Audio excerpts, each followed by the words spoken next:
Hello and welcome दोस्तों, एक बार फिर से बहुत बहुत स्वागत है आप सभी का आपके अपने यूट्यूब चैनल डिफेंस पॉइंट पर। दोस्तों आज के इस वीडियो में हम आप लोगों के लिए लेकर के आए हैं इंडियन कोस्ट गार्ड नाविक जीडी और डीबी एग्जाम के सेक्शन 1 की तैयारी के लिए साइंस का एक प्रैक्टिस सेट। दोस्तों वीडियो जो है आप लोगों के लिए काफ़ी ज़्यादा इंपॉर्टेंट और स्पेशल होने वाला है, तो इस वीडियो को पूरा ज़रूर से देखिएगा। लेकिन इससे पहले कि हम आज का ये वीडियो शुरू करें, अगर आप लोगों ने अभी तक हमारे चैनल को सब्सक्राइब नहीं किया है तो उसको सब्सक्राइब जरूर से कर लें और बेल आइकन को प्रेस कर लें, ताकि आप लोगों को हमारे द्वारा दिए जाने वाले सभी लेटेस्ट अपडेट्स मिलते रहें। और हाँ दोस्तों, मैं आप लोगों को बताना चाहूँगा टेस्टबुक.com और उसकी एप्लीकेशन के बारे में, क्योंकि टेस्टबुक पर जो है इंडियन कोस्ट गार्ड नाविक एग्जाम की टेस्ट सीरीज़ चल रही है, जो कि बिल्कुल लेटेस्ट पेपर पैटर्न के अनुसार तैयार की गई है। इसमें आप लोगों को 108 मॉक टेस्ट देखने को मिलेंगे। इसके अलावा जो है आपको 3 mock test free of cost देखने को मिलेंगे, जो कि अभी आपको स्क्रीन पर दिख रहे होंगे। तो आप लोग भी जो है इसके लिए अभी इनरोल कीजिए, क्योंकि टेक्स्टबुक पर जो है अभी deal of the month sale चल रही है, जिसमें कि आप लोगों को नेवी, एयरफोर्स, कोस्ट गार्ड और इसके अलावा जो है अदर गवर्नमेंट एग्जाम्स के भी 12,000 प्लस मॉक टेस्ट देखने को मिलेंगे, वो भी सिर्फ 299 यानी कि 299 रुपये में। और हाँ दोस्तों, अगर आप लोग हमारा कूपन कोड DP10 यूज़ करते हैं तो आप लोगों को जो है 30 रुपीज़ का एडिशनल डिस्काउंट देखने को मिल जाएगा। तो अभी जाइए और इसके लिए इनरोल कीजिए। लिंक जो है आपको नीचे डिस्क्रिप्शन बॉक्स में प्रोवाइड की गई है। तो चलिए शुरू करते हैं हमारा आज का ये वीडियो बिना किसी देरी के। तो देखिए, पहला प्रश्न आपको दिया गया है कि 3 पिन बिजली के प्लग में सबसे लंबी जो पिन होती है उसको किससे जोड़ा जाना चाहिए। ठीक है, तो देखिए 3 पिन बिजली के जो प्लग होते हैं उनमें सबसे लंबी जो पिन होती है उसको आधार से जोड़ा जाता है। तो करेक्ट आंसर जो होगा वो हो जाएगा ऑप्शन नंबर ए, आधार से। ठीक है, चलिए देखते हैं नेक्स्ट क्वेश्चन। तो अगला प्रश्न दिया गया है कि प्रतिदीप्ति नली यानी कि जो फ्लूरोसेंट ट्यूब होती है उसमें सर्वाधिक सामान्यतः प्रयोग होने वाली वस्तु कौन सी होती है। ठीक है, तो देखिए फ्लूरोसेंट ट्यूब जो होती है उसमें यूज़ किया जाता है पारावास्प और आर्गन को। ठीक है, तो करेक्ट आंसर जो हमारा हो जाएगा वो हो जाएगा ऑप्शन नंबर सी, पारावास्प तथा आर्गन। देखिए दोस्तों, टोटल 25 क्वेश्चंस करवाने वाला हूं, जो कि बहुत ही इंपॉर्टेंट होने वाले हैं आपके एग्जाम के लिए। तो आपको जो है नीचे कमेंट बॉक्स में कमेंट के माध्यम से ज़रूर से बताना है कि आपका स्कोर जो है 25 में से क्या रहा। ठीक है, देखिए नेक्स्ट क्वेश्चन जो कि आपको दिया गया है कि ट्रांसफॉर्मर जो है वो प्रयुक्त होते हैं। ठीक है, यानी कि ट्रांसफॉर्मर का जो है प्रमुख काम क्या होता है या इसको किस लिए यूज़ में लाया जाता है। तो हम सभी जानते हैं कि ट्रांसफॉर्मर जो होते हैं वो AC वोल्टेज का या तो उपचयन करते हैं या फिर अपचयन करते हैं। ठीक है, तो इसके लिए जो इसको काम में लिया जाता है, तो हमारा करेक्ट आंसर हो जाएगा option number D, AC voltage का अपचयन या फिर उपचयन करने के लिए जो है ट्रांसफॉर्मर को यूज़ में लिया जाता है। करेक्ट आंसर हो जाएगा ऑप्शन नंबर डी। देखिए नेक्स्ट क्वेश्चन जो कि दिया गया है कि एकीकृत परिपथ जो होते हैं उसमें प्रयुक्त अर्धचालक चिप किसकी बनी हुई होती है। तो देखिए एकीकृत परिपथ में जो अर्धचालक चिप होती है वो सिलिकॉन की बनी हुई होती है। तो करेक्ट आंसर हो जाएगा ऑप्शन नंबर सी, सिलिकॉन। ठीक है, चलिए देखते हैं नेक्स्ट क्वेश्चन। तो अगला प्रश्न दिया गया है कि विद्युत ऊर्जा को यांत्रिक ऊर्जा में बदलने वाला उपकरण या फिर युक्ति जो है क्या होती है। ठीक है, विद्युत ऊर्जा को जो यांत्रिक ऊर्जा में बदलता है उसके बारे में हम सभी जानते हैं। विद्युत मोटर को जो है यूज़ में लिया जाता है विद्युत ऊर्जा से यांत्रिक ऊर्जा में बदलने के लिए। ठीक है, तो करेक्ट आंसर जो हमारा हो जाएगा वो होगा option number C, electric motor या फिर विद्युत मोटर। देखिए नेक्स्ट क्वेश्चन दिया गया है कि एक कृत्रिम उपग्रह यानी कि आर्टिफिशियल सैटेलाइट जो होती है उसमें विद्युत ऊर्जा का प्रमुख स्रोत क्या होता है। ठीक है, तो देखिए एक कृत्रिम उपग्रह जो होता है उसमें विद्युत ऊर्जा का प्रमुख स्रोत होता है सौर सेल। ठीक है, यानी कि सोलर सेल जो होते हैं उनको यूज़ में लिया जाता है। करेक्ट आंसर हो जाएगा ऑप्शन नंबर बी, सौर सेल। नेक्स्ट क्वेश्चन दिया गया है कि एम्पियर जो है उसको किसके मापन हेतु यूज़ में लिया जाता है, यानी कि एम्पियर का जो प्रयोग है वो किसके लिए किया जाता है। तो एम्पियर का प्रयोग जो है विद्युत धारा के मापन के लिए किया जाता है, यानी कि इलेक्ट्रिक करंट। तो करेक्ट आंसर जो हमारा होगा वो होगा option number B, electric current या फिर विद्युत धारा। देखिए ये क्वेश्चन जो है प्रीवियस ईयर्स में आ चुका है, तो इसको ध्यान में रखेंगे। वाई ग्रुप में भी आपके एग्जाम में ये पूछा जा चुका है। ठीक है, चलिए देखते हैं नेक्स्ट क्वेश्चन। तो अगला प्रश्न दिया गया है कि एक जलता हुआ जो बल्ब होता है उसमें बल्ब के विद्युत तंतु का ताप जो है सामान्यतः कितना होता है। ठीक है, यानी कि एक बल्ब समझ लीजिए जल रहा है। ठीक है, तो उसमें जो तंतु का ताप जो होगा वो नॉर्मली कितना होता है। ठीक है, तो देखिए एक जलते हुए बिजली के बल्ब में जो है उसमें तंतु का ताप जो होता है वो 3000 से लेकर के 3500 डिग्री सेल्सियस तक होता है। तो करेक्ट आंसर हो जाएगा option number D, 3000 degree Celsius से लेकर के 3500 डिग्री सेल्सियस तक।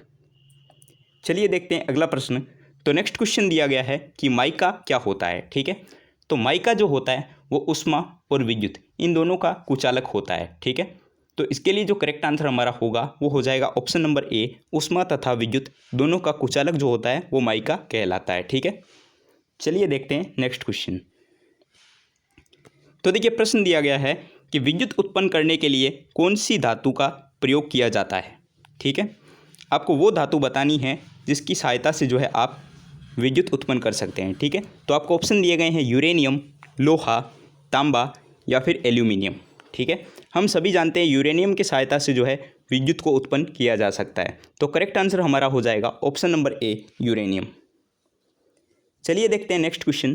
तो अगला प्रश्न दिया गया है कि सामान्यतः प्रयोग में लाई जाने वाली प्रतिदीप्ति ट्यूबलाइट में निम्नलिखित में से कौन सा अंकित होता है। ठीक है, तो देखिए प्रतिदीप्ति ट्यूबलाइट जो होती है उसमें हमेशा अंकित होता है 6500 के। ठीक है, तो इसके लिए जो करेक्ट आंसर होगा वो हो जाएगा ऑप्शन नंबर सी, 6500 के। चलिए देखते हैं अगला प्रश्न।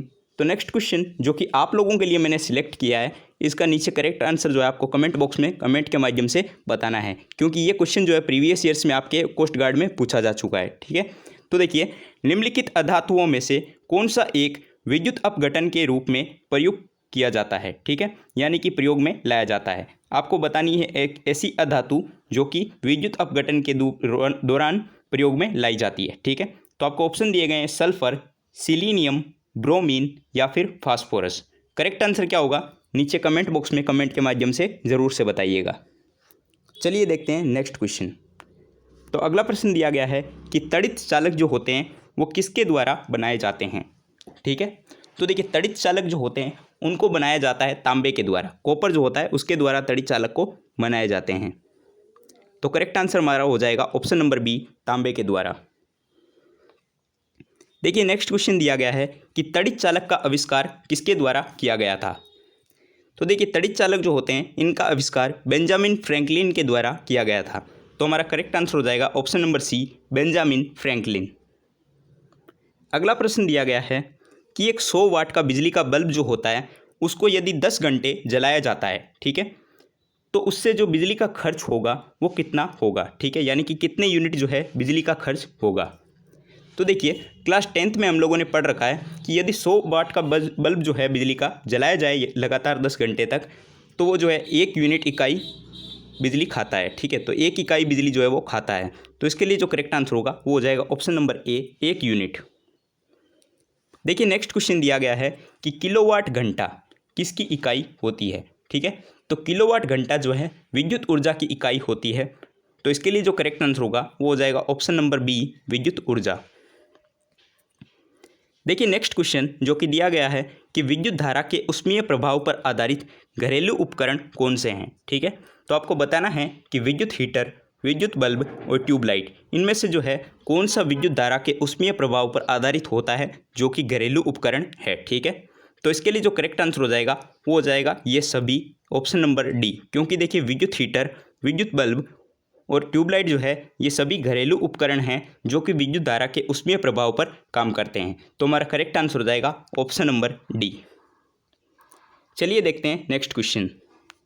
तो अगला प्रश्न दिया गया है कि ट्यूबलाइट में व्यय ऊर्जा का लगभग कितना भाग जो है प्रकाश में परिवर्तित होता है। ठीक है, क्वेश्चन को समझिए। देखिए एक ट्यूबलाइट जो होती है उसमें जो है वो ऊर्जा जितनी लेती है तो उसका कितना भाग जो है प्रकाश में बदल जाता है। ठीक है, तो इसके लिए जो करेक्ट आंसर होगा वो हो जाएगा ऑप्शन नंबर डी, 60 से 70% भाग जो है वो प्रकाश में बदल जाता है। चलिए देखते हैं नेक्स्ट क्वेश्चन। तो देखिए अगला प्रश्न दिया गया है कि बिजली के बल्ब में से हवा को जो है पूरी तरह से क्यों निकाला जाता है। ठीक है, तो देखिए एक बिजली का जो बल्ब होता है उसमें से हवा को जो है पूरी तरह से निकाल दिया जाता है, यानी कि उसको निर्वात रख दिया जाता है। इसका कारण ये होता है क्योंकि टंगस्टन तंतु का अपचयन को जो है रोकने के लिए ऐसा किया जाता है।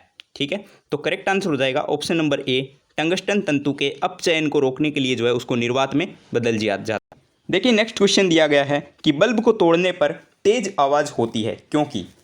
काफ़ी ज़्यादा इंपॉर्टेंट क्वेश्चन है, वाई ग्रुप में पूछा जा चुका है तो मोस्ट इंपॉर्टेंट हो जाता है। देखिए बल्ब जो होता है जब उसको हम नीचे गिराते हैं या फिर तोड़ते हैं तो उसमें से जो है तेज़ आवाज़ आती है। वो इस कारण से आती है क्योंकि बल्ब में जो है निर्वात होता है, ठीक है, यानी कि उसमें जो है वायु नहीं होती है। जब वायु उसमें अचानक तेज़ी से प्रवेश करती है तो उसमें आवाज़ होती है, ठीक है। तो करेक्ट आंसर हो जाएगा ऑप्शन नंबर ए, बल्ब के अंदर निर्वात में वायु का तेज़ी से प्रवेश करने के कारण जो है बल्ब को तोड़ने पर तेज आवाज़ होती है। देखिए नेक्स्ट क्वेश्चन दिया गया है कि एक बिजली के बल्ब का फिलामेंट किस तत्व से बना हुआ होता है। काफ़ी ज़्यादा इंपॉर्टेंट क्वेश्चन और काफ़ी ज़्यादा इजी क्वेश्चन भी आप इसको बोल सकते हो, ठीक है। तो हम सभी जानते हैं टंगस्टन के द्वारा बना हुआ होता है। तो करेक्ट आंसर हो जाएगा option number D, tungsten.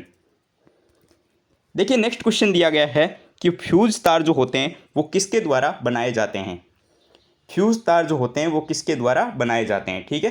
Question ये पूछा गया है। तो देखिए फ्यूज तार जो होते हैं वो टिन तथा लेड इन दोनों के मिश्र धातु से बनाए जाते हैं, ठीक है। तो करेक्ट आंसर हो जाएगा ऑप्शन नंबर डी, टिन और लेड की मिश्र धातु से जो है फ्यूज तार को बनाया जाता है। देखिए अगला प्रश्न दिया गया है फ्यूज का क्या सिद्धांत होता है, ठीक है, यानी कि प्रिंसिपल ऑफ फ्यूज जो होता है वो क्या चीज़ होती है, ठीक है। तो काफ़ी ज़्यादा इंपॉर्टेंट क्वेश्चन है, ध्यान में रखिएगा। देखिए फ्यूज जो होता है वो विद्युत के उष्मीय प्रभाव पर काम करता है, ठीक है। तो इसके लिए जो करेक्ट आंसर होगा वो हो जाएगा ऑप्शन नंबर सी, फ्यूज का सिद्धांत होता है विद्युत का उष्मीय प्रभाव, ठीक है। देखिए नेक्स्ट क्वेश्चन दिया गया है कि इलेक्ट्रॉन करंट का यूनिट निम्न में से कौन सा है, ठीक है। तो इलेक्ट्रॉन करंट का जो यूनिट होता है वो होता है एम्पियर, ठीक है। तो करेक्ट आंसर जो होगा वो हो जाएगा ऑप्शन नंबर डी, एम्पियर। देखिए आज के इस वीडियो का लास्ट क्वेश्चन जो कि आपको दिया गया है कि निम्न में से कौन सा अर्धचालक नहीं है, ठीक है। अर्धचालक नहीं है ये आपसे पूछा गया है। तो देखिए आपको ऑप्शन दिए गए हैं जर्मेनियम, सिलिकॉन, सेलेनियम या फिर आर्सेनिक, ठीक है। तो हम सभी जानते हैं जर्मेनियम, सिलिकॉन और ये जो सेलेनियम होता है ये विद्युत के अर्धचालक होते हैं, ठीक है। तो ये जो आर्सेनिक होता है ये अर्धचालक नहीं होता है। तो करेक्ट आंसर जो होगा वो हो जाएगा ऑप्शन नंबर डी, अर्धचालक। आर्सेनिक जो है वो एक अर्धचालक नहीं है। तो आई होप आप लोगों को सारे क्वेश्चन जो है वो समझ आ गए होंगे और आप लोगों को वीडियो जो है काफ़ी ज़्यादा पसंद आया होगा। तो इस वीडियो को लाइक नहीं किया है तो वीडियो को लाइक ज़रूर से कर दें, और चैनल को अभी तक सब्सक्राइब नहीं किया है तो चैनल को सब्सक्राइब करना बिल्कुल भी ना भूलें, क्योंकि इस चैनल पर जो है आपको इंडियन कोस्ट गार्ड नाविक जीडी और डीबी एग्जाम के रिगार्डिंग कंप्लीट अपडेट्स और प्रिपरेशन करवाई जाती है। और अगर आप लोगों को इन क्वेश्चंस की पीडीएफ चाहिए तो आज शाम को जो है मैं ये पीडीएफ आपके टेलीग्राम ग्रुप में डाल दूंगा, जिसकी लिंक जो है आपको नीचे डिस्क्रिप्शन बॉक्स में दी गई है। तो चलिए मिलते हैं अगले वीडियो में, तब तक के लिए जय हिंद।